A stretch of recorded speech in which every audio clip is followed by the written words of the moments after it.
Welcome to How to Share, a podcast that takes a deep dive into collaboration.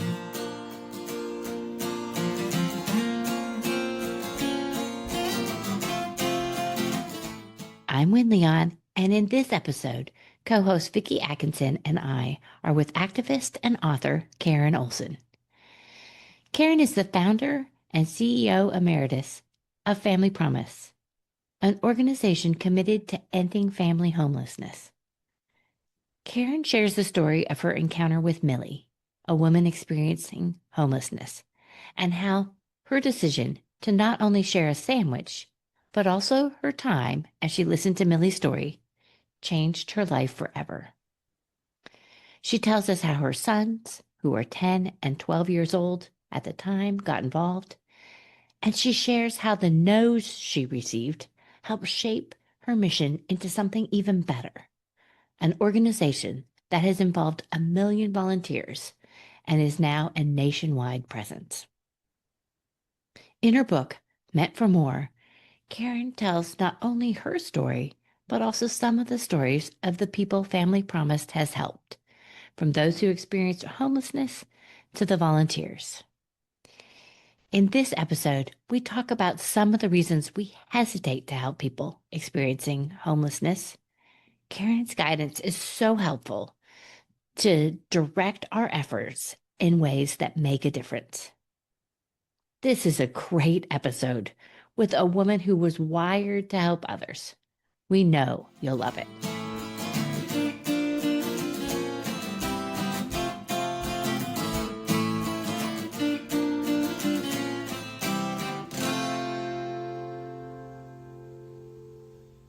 Hi, Karen.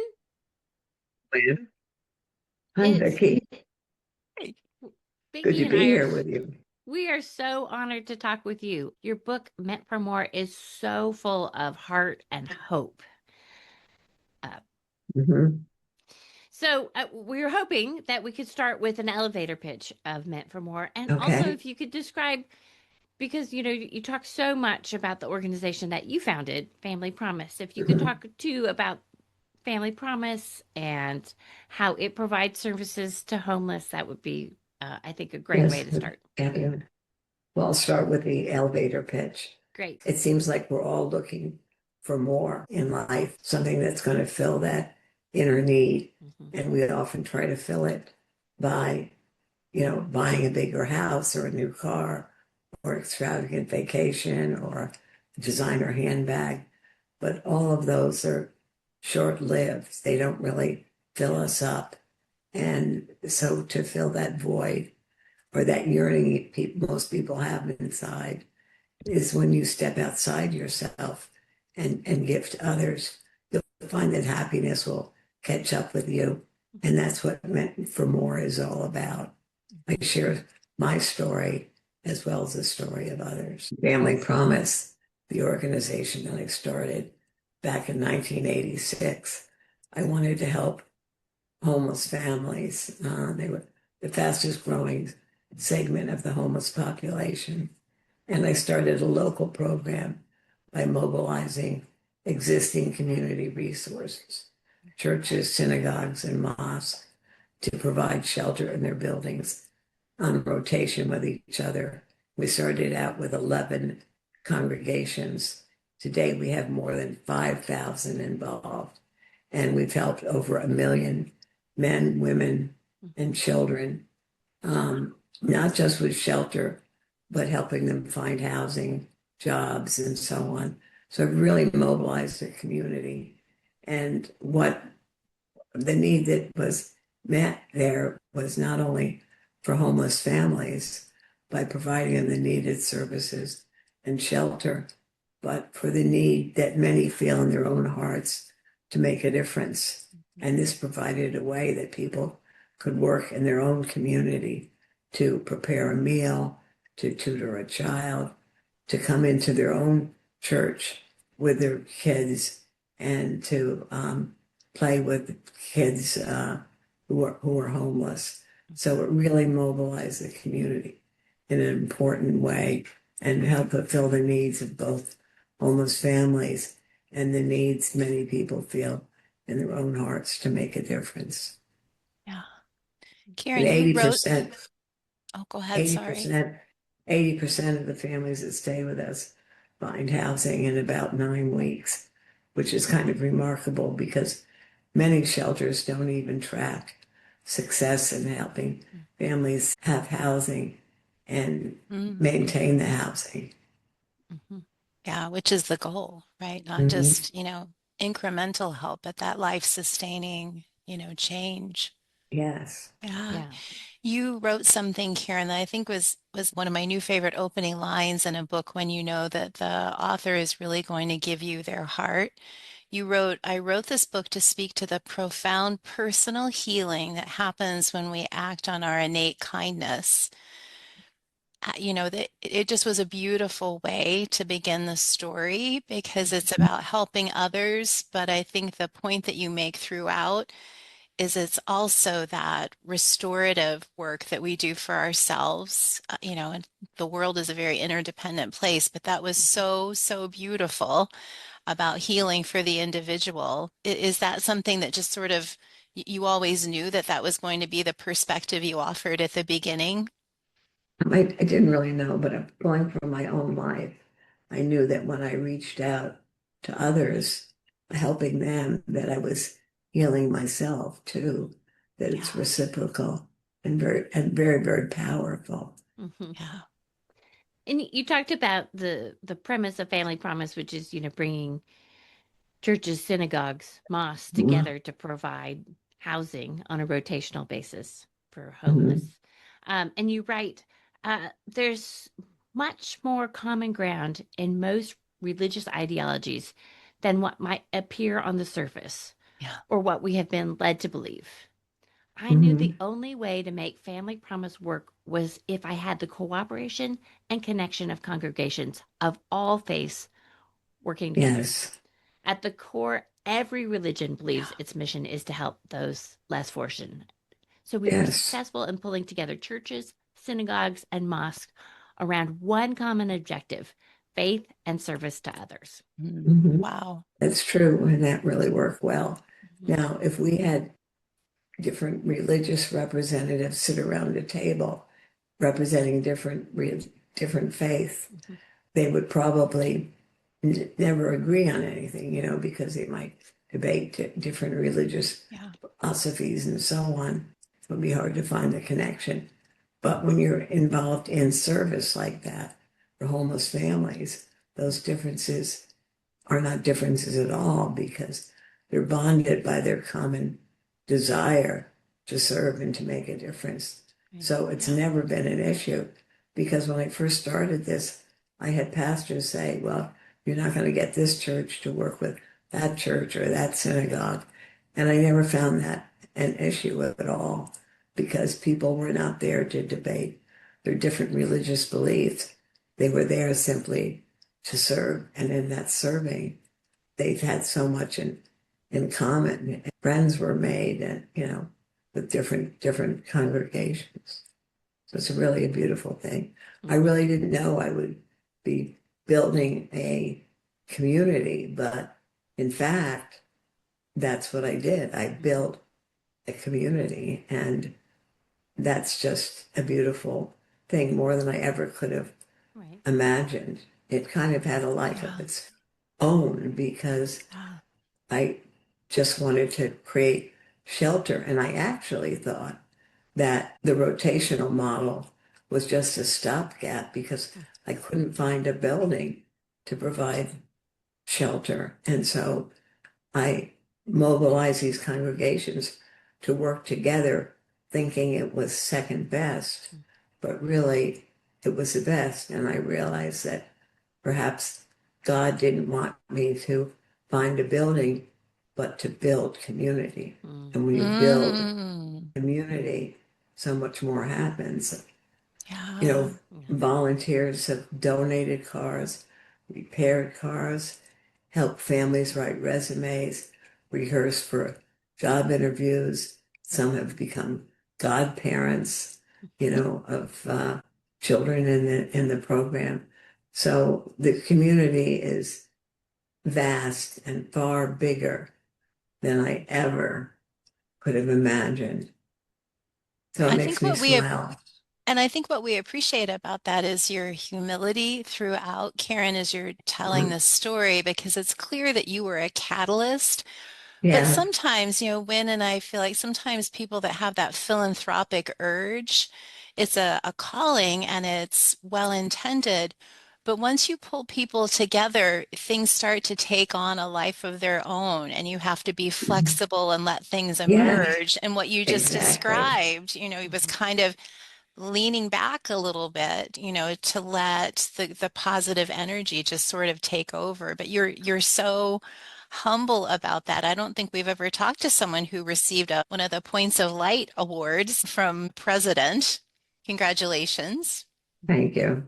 But that's nice, but it's not the real meaning of what I do, or it's not the rewards. The Exactly. rewards and the families finding housing, the Mhm. children Yeah. that now begin to believe in themselves, and so Yeah. much more. I Right. think that Yeah. comes through that your heart Mhm. was in the right place, not about Mhm. recognition for you, even when it came. Yeah. You start with a story of Millie's, a homeless Yes. woman that you encountered and bought a sandwich for. Mhm. But you got your children involved when they were young. Can you tell us the story of Brad and Yes. Doug and the sandwiches? Yes. Yes. Okay. Sure. Well, after I gave the sandwich by chance to a homeless woman who sat outside of Grand Central Station. I had seen her before, and on this day, I felt I just couldn't pass her by. So I ran across the street to a deli and got her ham and cheese sandwich and an orange juice. And when I gave it to her, she said, "God bless you. I haven't eaten since yesterday." And I stayed there talking to her for a bit, and she took my hand in hers, and it was a heartfelt moment, like almost an opening of my heart. And I had crossed an invisible line, because my grandmother had said, don't go near people like that. She didn't even call them homeless at the time, they were bums and so on. So here I had crossed an invisible line, and it was so meaningful to me that I told my two sons, Doug and Brad, who were then 10 and 12, about Millie. And Doug said, Mom, let's go into New York and give more sandwiches to people like Millie. Yeah. So that's what we did. We made 50 sandwiches, and we ended up going to Port Authority bus terminal, and essentially anybody sitting on a bench Mhm. was not waiting for their bus. This was on a Sunday night. Mhm. They were simply homeless. Mhm. So we made friends. And That you did is, that for a couple of years. We did. Yeah, it wasn't I just a don't let's do this once. It became, know, yeah, a ritual, something yes. we did. and you did. Were you worried about your kids, or you just knew that? Um, no, we're not really. Yeah. I was not worried about them because they were with me, and I'm going to have good instincts. And Mhm. I think they do. But these were regular people that we would see Mhm. Sunday to Sunday that were essentially living in Port Authority, you Mhm. know. Um, so, we gave the sandwiches, but I have to say that the sandwich was really just a vehicle to say we cared. Mhm. Because if I didn't give a sandwich, I mean, I guess I could just stop and talk. But what I'm trying to say is the sandwich was much more than just nourishment of the body. It was nourishment of the soul, and a chance for us to say we cared. Right. It's almost like a calling card where you could start that Hmm. conversation. Right? Yeah. Yeah. And I And we think one got of to the know. things that I appreciated, Karen, is just the reminder that you made several times that whether it was the sandwich or the conversation, just slowing down to give that person in front of you your attention so that they weren't invisible in that moment, because you described Right. so eloquently what it is like to just be on your way, having your day, getting from A to B Mhm. and walking right past, humans with no regard whatsoever and the Uh, blinders, right? But letting people know they were seen. yeah, it's amazing when you think about like a city like New York City, people are hurrying, bustling across the city with a purpose, and they walk Yeah. by people who may have no shoes on, they're Mhm. lying on the street, and we pay no attention to them.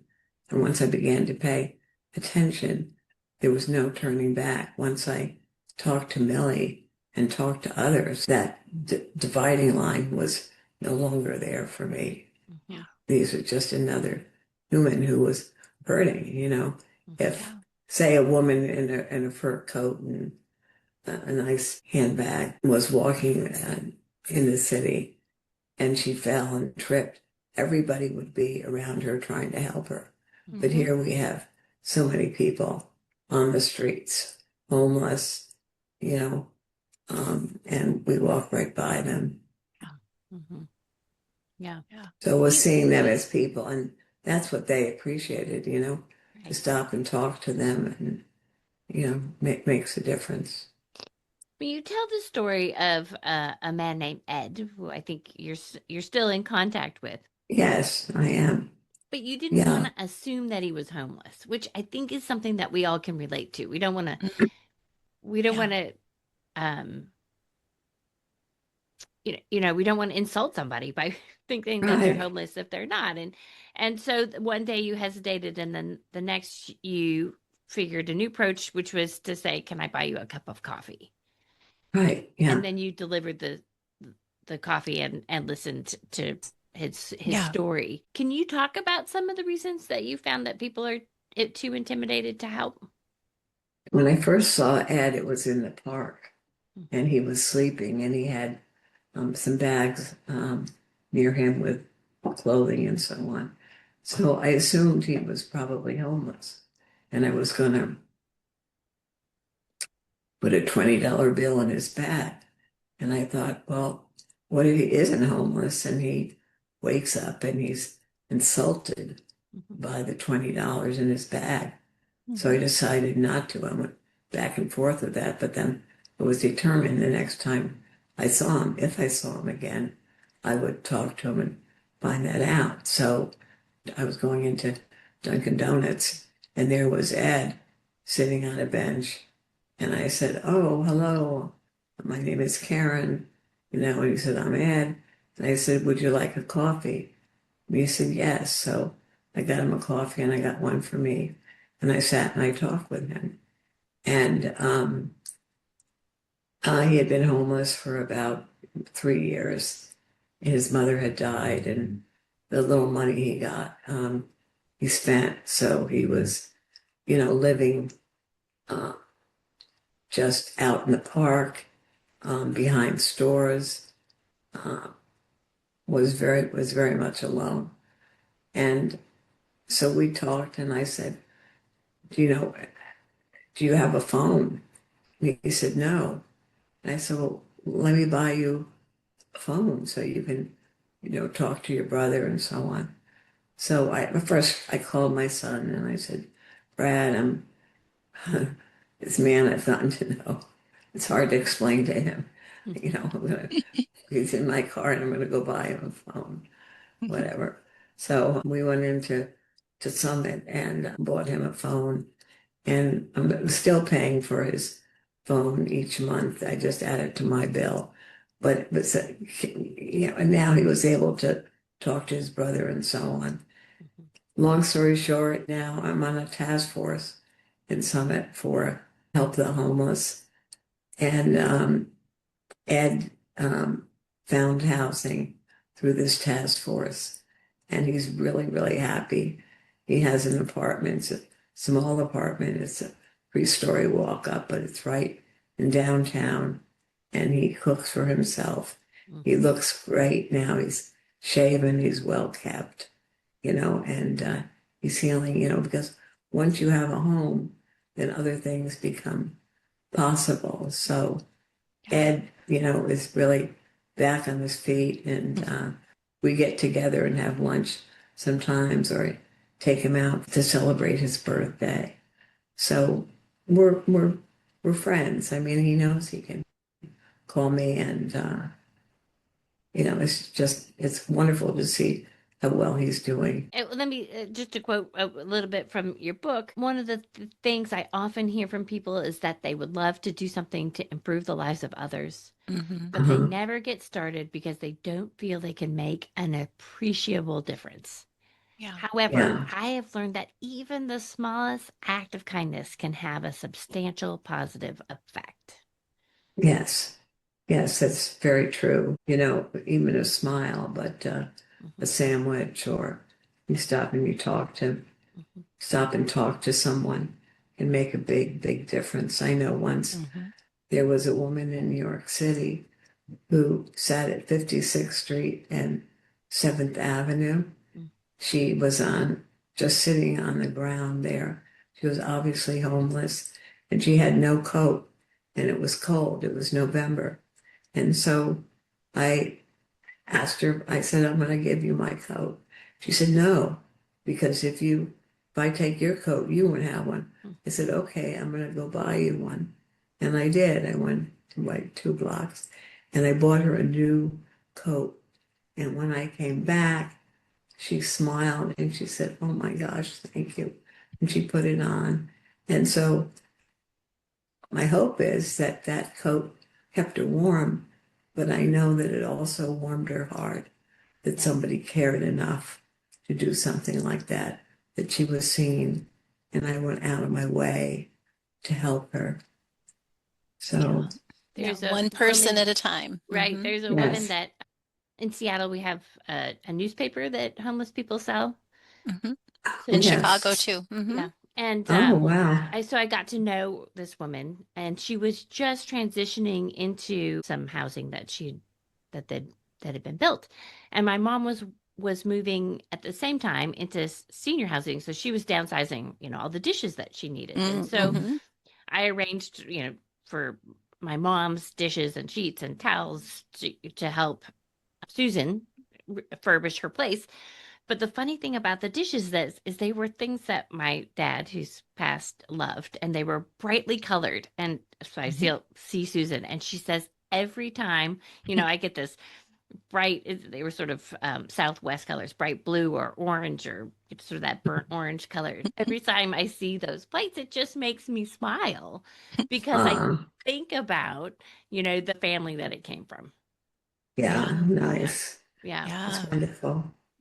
I think one of the things that Wynn and I really appreciated, Karen, is that you just head on deal with the fact that we need to let go, even now, 2025, of the stereotypes about Yes. homeless individuals, and Hmm. just treat each person as a person because I love the storytelling that you do because there's a story for each of them. And it's Mhm. not what people sometimes want to project upon the homeless person. It is very much, there, but for the grace of God, go Mhm. I. It's this, very narrow space where they're okay, they're in housing, they have jobs, they don't. But you do Mhm. such a good job of that without, um, being preachy in any way. It just comes across very authentic because it's from your heart. Well done. 35% of all those who are homeless are family members, and you don't see families on the street. They're either living in their cars or doubled or tripled up with friends or family members. So Mhm. you don't see them, but yet Yeah. that represents 35%. Mhm. And take Hope, for example. She was in our program, and she was a waitress in a diner.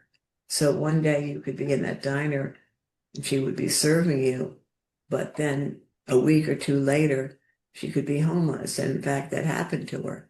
Yeah. She woke up one morning. She had a 1 year old daughter, Olivia, and she woke up one morning and her eyes were like frosted over. She couldn't see well, and it began to get worse and worse. And she ultimately couldn't drive. She lost her license. When she lost her license, she couldn't go to work. When she couldn't go to work, she lost money. And when she lost money, she couldn't pay her rent. Mhm. And the next thing you know, she was homeless. But she came to Family Promise, and she not only received shelter and needed services, but she was able to get back on her feet. And Lou and April, a couple who were volunteers, became godparents for Olivia, and they're still friends today.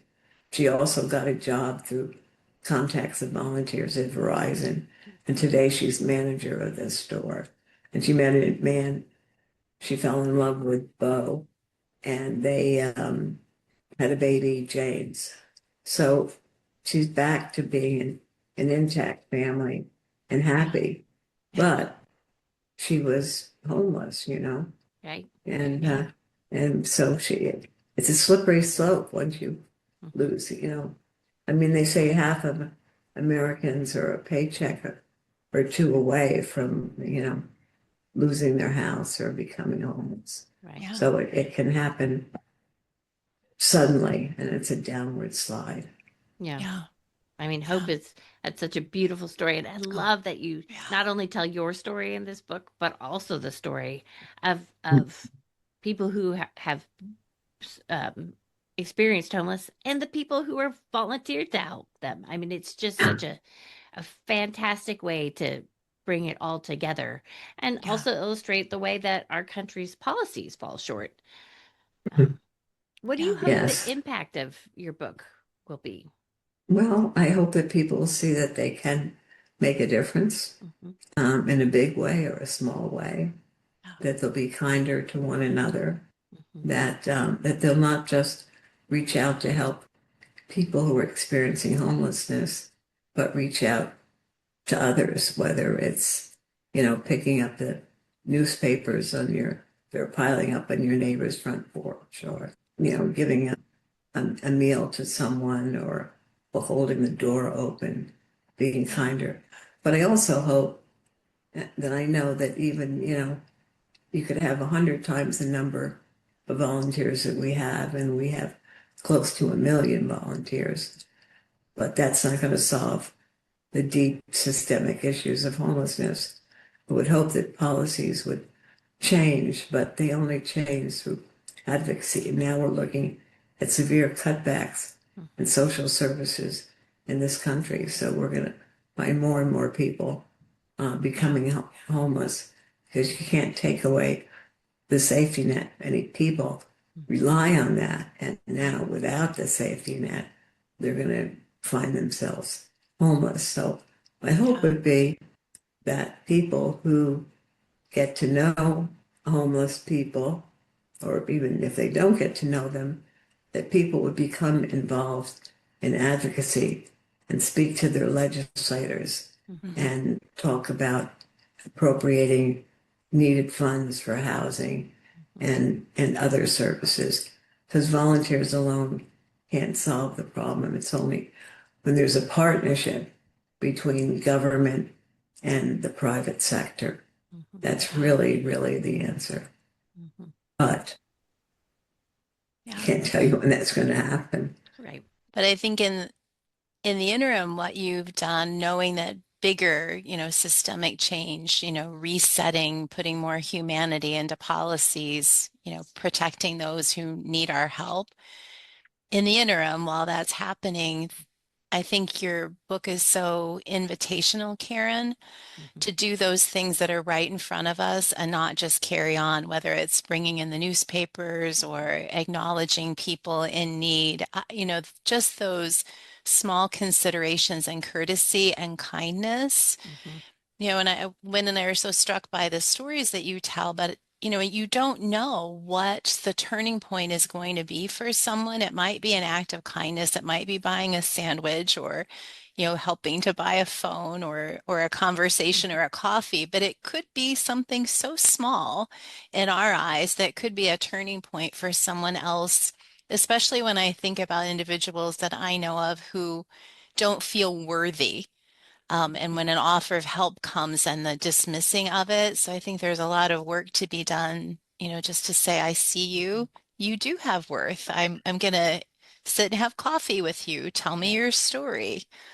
So I think your book does that. in such a beautiful way. It fills a void, I think, that needs to be filled.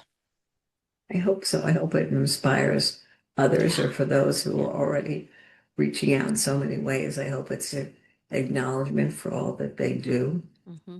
Yeah. Yeah. Well, as you wrote, compassion is contagious.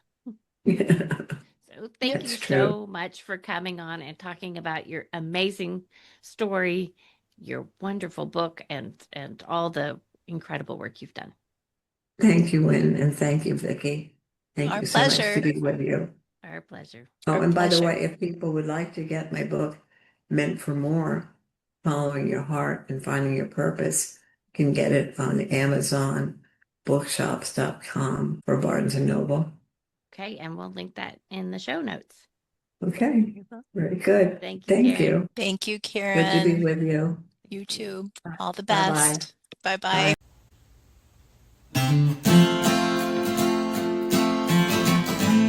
Thank you for listening. Our music was written for us by the incredible duo of Jack Campora and Rob Koenig.